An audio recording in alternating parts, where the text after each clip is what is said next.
The writing of a book should destroy the writer. How do you live that life when so much of creation is destruction? I always end up hating myself when I'm working on a part.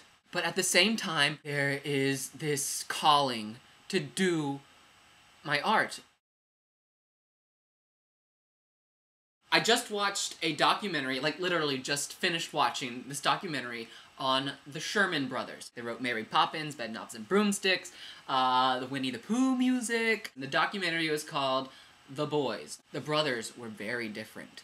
If they weren't brothers, they would not have worked together. It's not so much that they didn't get along, it's that they were just different people, they worked differently. And I found myself relating so much to the older Sherman brother. He was a thinker, much more introverted, and he was misunderstood by those around him because people misunderstood his introvertism.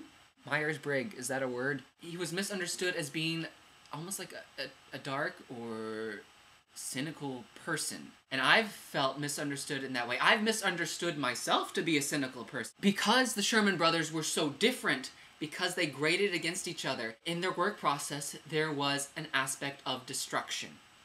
But out of that destruction came this beautiful, profound, rich music. And eventually, just like with Hemingway, the destruction killed that relationship. The older brother couldn't do it anymore.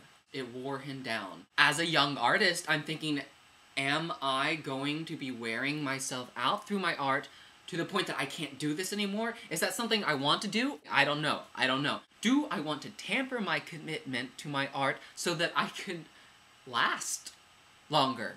I had the wonderful privilege of seeing Bill T. Jones and Anne Bogart speak at Carolina this last semester. And Bill T. Jones said how when he was younger, he was able to do this provocative work and just physically, mentally, emotionally commit himself to his art. And he had this wonderful phrase, he said, I threw everything on the pyre. But, he said, you can't live like that.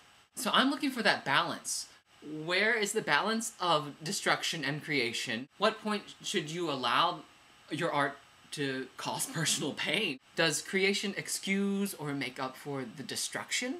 Is it worth it? I want to be in a situation where I can grind myself to create something beautiful, because right now that's what I want to do and that's what I value most. Neil Simon has another point of view at the end. He says, you know, I'm over 70, and he's over 90 now, I think. He said, now I'm happy to just write 3 pages a day and wake up knowing my wife's name. I guess he has to pick which wife he's trying to remember. Is it worth it? What makes it worth it? Is financial success what makes it worth it?